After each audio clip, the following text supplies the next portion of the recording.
What are some practical techniques we can use to develop altruism?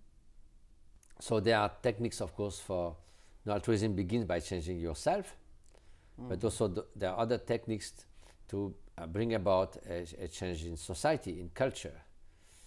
And so you have to start with the individual, because societies are made of individuals. Now, if you want to make a beautiful garden, every flower has to be fresh and healthy. You can't hope to have a beautiful garden if every flower is dry and withered. So then for that, it's about cultivating, practicing. Is any skills that we have, except some people who are extremely gifted to run fast, but even they are gifted to run fast, unless they train, they will never be, a champion or something. Even you are naturally gifted for art, you will practice a lot. Even prodigy children who start playing like Mozart the piano when they are 5 or 6, they practice 6-7 hours a day. There's no mystery. To bring those skills to their optimal condition, you have to practice. So why should it be different from basic human qualities? Some people are more compassionate, more loving than others. There's no doubt. But they could bring it with a higher level of compassion, more universal, more unconditional. And even we're not so gifted for that. There's such a margin to increase that altruistic love and compassion if you put your heart and mind and efforts and diligence and discipline at the service of that. But the idea is will come just like that. These things, seven tricks to be compassionate in 1 week, or happy in 1 week, or this and that in 1 week. Any fast change is highly suspect, because that means nothing really changed. You just fool yourself a little bit. So you have to be the change to live well, you the have change. to become the change. Yeah. You may not be, you have the potential, but to actualize that, it's always practice.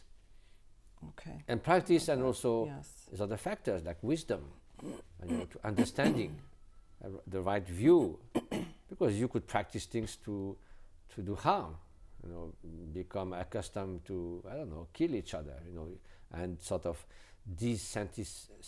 becoming desensitized to other suffering. That's how you make, child soldiers. You teach them to kill people, and then they just they do that like anything else. Tell us a little bit about the humanitarian work Karuna Sheshan is doing and how the Rewire Me community can help. Well, we started, again, with the first proceedings of the first book, because I didn't need the funds for myself. No house, no car, no land, no nothing. I don't need it. I'm lucky because I am a monk. I have no need for anything like that. So I decided to dedicate 100% of all the proceedings of the book, the photos, the conference to this kind of activities, and then some more philanthropists and people of goodwill joined us. So now we could accomplish all these projects over the years. As I mentioned, 140 projects.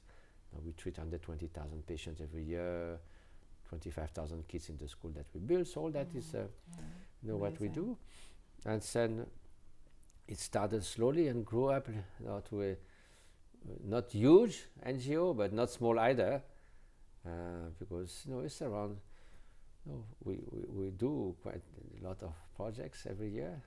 Okay. So you can join us in any way. Okay. It's a bit difficult to have volunteers there, because in Nepal, the strong Maoist influence, and they always say that if we bring volunteers, they take the job of someone else, so they don't like that.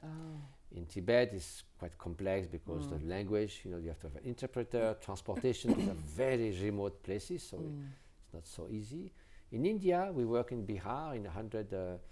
We reach patients from 190 villages in 19 hotspots where we go with our mobile clinic. So there we do receive volunteers. It's kind of tough in the Bihar countryside, but people is determined in health and education, and then they can apply to our website. Okay. But mostly the best way is financial help, because then we know what to do the best.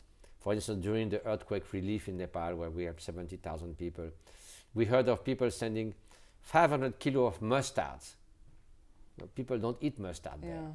So this is quite a waste. Right. So better send the equivalent of money So that we that can buy rice, we can buy blankets, we can Okay. medicine. Mm-hmm. And so our team knows what is to be done, and it's so much better to have the resources to do the exact appropriate help where it needs to be.